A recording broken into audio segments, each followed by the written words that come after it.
Graça, paz e alegria. A porção de hoje, recomendada para a leitura da Bíblia em um ano no plano sequencial, é Lamentações de Jeremias, do capítulo 1 ao capítulo 3. Eu entendo que a mensagem para essa nossa sequência de capa a capa sobre Lamentações de Jeremias fica melhor se falarmos do texto de forma mais geral. Claro, em alguns momentos estaremos falando especificamente de alguns textos, e isso vai ficar claro no momento da mensagem, mas de forma mais abrangente, devo mesmo ficar mais nessa visão mais geral a respeito do livro. Originalmente, o livro Lamentações de Jeremias ficou conhecido pela sua primeira palavra. Normalmente os textos em hebraico, os do Pentateuco, por exemplo, sempre eram conhecidos pela primeira palavra do texto em hebraico. No caso de Lamentações também, pela primeira palavra, a palavra é ekha, que seria como. Essa palavra, usada no início, seria uma forma de deixar claro um ai, uma punição, um sofrimento, ou até mesmo um como pode ter sido assim. Com o tempo, as pessoas passaram a chamar o livro de Lamentações, e mesmo sem um autor sendo revelado diretamente no seu texto, as tradições mais antigas sustentam que Jeremias escreveu esse livro. Existem proximidades entre os textos do livro de Lamentações com o livro do profeta Jeremias. No mínimo, foi alguém que esteve bem perto dele, viveu os mesmos acontecimentos e sabia da mensagem de Jeremias. Quem sabe até mesmo Baruque, que é citado no texto do livro do profeta Jeremias, por exemplo, ele poderia tanto ter escrito por conta própria, com a devida instrução do Espírito Santo, como pode ter escrito o que Jeremias ditou, como muitas vezes aparece no livro do texto do profeta Jeremias, que Jeremias ditava e Baruque escrevia. Como o povo de Judá chegou a acreditar que era a única raça escolhida por Deus, eles entendiam que podiam experimentar sempre as boas coisas da vida. Deus tinha feito um concerto de bênçãos realmente com eles, mas havia algumas condições. Não era algo sem comprometimento, era necessário algo da parte do povo para que a manifestação da bênção fosse real. Uma declarada desobediência significaria que os bons aspectos das bênçãos poderiam ser substituídos por castigo. Nós conhecemos o profeta Jeremias como o profeta chorão. Já comentei em outras mensagens essa realidade, nessa sequência de capa a capa, e também comentei que, para mim, ainda que nós vejamos nos textos de Jeremias muita lamentação, muita dor, muita inquietação, reclamação e essas coisas todas, eu vejo alguns pontos que me afastam dessa interpretação de que ele seria chorão. Nós não podemos negar o que ele viu em sua vida. Foi no seu tempo que o rei de Israel foi capturado e passou por todo o processo para ser um prisioneiro, com requintes de crueldade. Por conta disso, a nação foi para o exílio, deixou de existir oficialmente, estava totalmente aos cuidados e sob a responsabilidade e autoridade de Babilônia. Sem contar com o fato de que Jeremias pessoalmente alertou e o povo achou que ele estava errado no que ele falava. Até mesmo o perseguiu, deixando ele para morrer numa cisterna com lama. Ele não morreu, as coisas que ele falou aconteceram, apesar de dizerem que ele que estava errado e que os outros que diziam coisas boas é que estavam certos. E depois de tudo isso ainda procuraram Jeremias para pedir conselho e eles não seguiram o conselho que Jeremias disse, chamaram ele de mentiroso ainda por cima e fizeram com que, contra o seu próprio conselho, ele fosse para o Egito junto com eles. Talvez Jeremias tivesse até mesmo situações suficientes em sua vida, aí na sua memória, para de fato ser um chorão, mas não no sentido de chorar exageradamente ou falar sem razão todas as tristezas que ele passou.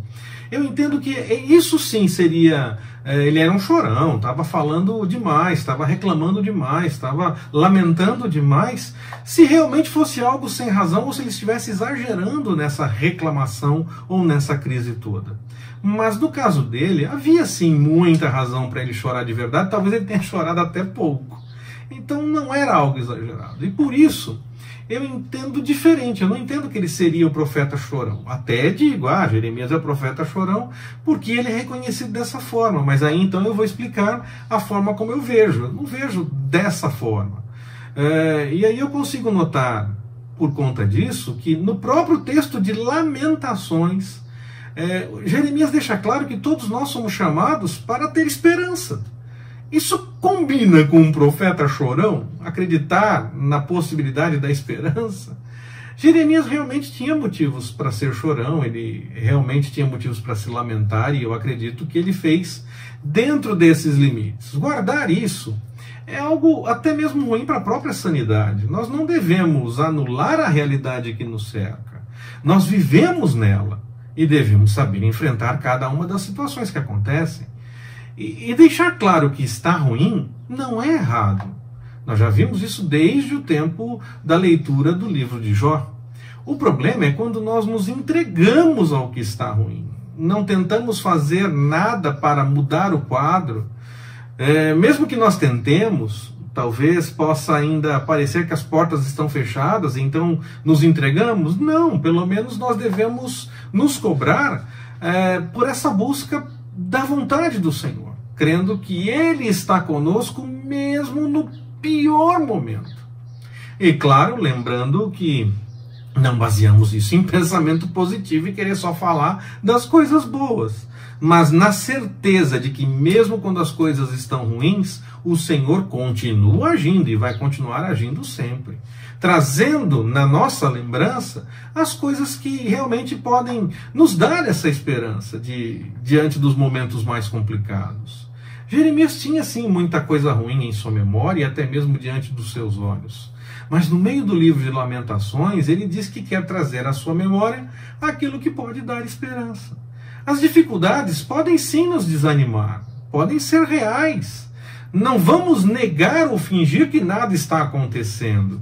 Ter fé em casos assim é acreditar que Deus pode mudar o quadro, mesmo quando nós não vemos como, mesmo que nós não estejamos sentindo essa mudança. Nós cremos que o Senhor está cuidando de todas as coisas. Nós não negamos o problema, mas confiamos no Senhor para caminhar conosco durante esse momento e mudar a história no devido tempo, quer durante os nossos dias, quer na esperança da eternidade. Além de termos a certeza de que Ele está conosco em todos os momentos, mesmo nesses mais complicados. E como Jeremias, nós podemos trazer à memória, então, algo que nós já vivemos, ou ouvimos em um testemunho, ou ainda lemos num livro devocional, ou até mesmo na Bíblia, e trazer nessa lembrança a possibilidade de nos alegrarmos também diante do Senhor, porque nessa esperança nós acreditamos na possibilidade de mudança. Vendo o que o Senhor já fez no passado, nós acreditamos que Ele pode continuar agindo e vemos a possibilidade de mudança do quadro debaixo da vontade do Senhor. Lembre sempre das coisas boas. Tenha esperança que o Senhor está cuidando de você e saiba que mesmo no meio das dificuldades, você verá o milagre de Deus na sua vida. Não é necessário impedir a dificuldade. Você pode ser preso como José foi. Você pode ir para dentro da fornalha como foram Sadraque, Mesaque e Abdenego. Você pode ir para dentro da cova dos leões como foi Daniel. Eles não foram poupados de passar pela dificuldade. No entanto, o Senhor cuidou deles no meio da dificuldade. O Senhor estava com eles e eles viram o milagre do Senhor mesmo no meio da dificuldade. E logo você vai ver a mudança. José foi o segundo no Egito, Sadraque, Mesaque e Abdenego saíram da fornalha, Daniel saiu da cova dos leões. Então creia, o Senhor está com você. Mesmo que você chore por um momento, entenda. Saiba, mesmo que esteja difícil enfrentar todas as situações, mesmo que ninguém entenda, mesmo que as pessoas não estejam ajudando nesse processo, porque mais cobram que você não esteja triste ou chateado ou reclamando dos problemas. Saiba que Deus entende o que está acontecendo com você e está cuidando de você. Não passe do limite de um choro, que é saudável até, para a reclamação em relação ao que Deus pode fazer ou questionando o que Deus está fazendo. Jó chegou nesse ponto, nós vimos quando fizemos a leitura de Jó. Não é para irmos por esse caminho. Nós lamentamos, nós olhamos para a situação que está ruim, mas cremos que o Senhor está cuidando de tudo.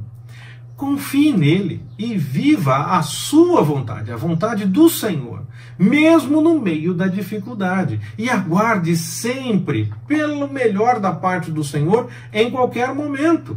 Se você for parar dentro da cova dos leões, a boca dos leões pode ser fechada. Também pode acontecer dos leões te atacarem. Sempre será para fazer o melhor da vontade do Senhor. Os primeiros cristãos não foram poupados de leões. No entanto, o testemunho deles, a forma como eles enfrentavam tudo aquilo, fez com que o evangelho fosse ainda mais pregado e as pessoas quisessem mais saber o que se passava na vida daquelas pessoas que estavam prontas a enfrentar até mesmo a morte e declarando a confiança no Senhor. Mesmo que você chore, tenha certeza de uma coisa: a alegria chega pela manhã. O momento da dificuldade passa, quer seja nos nossos dias, quer seja na eternidade, como eu já falei. Tenha esperança então no Senhor e anuncie isso. Que o Senhor nos abençoe. Forte abraço, até mais, permitindo o Senhor.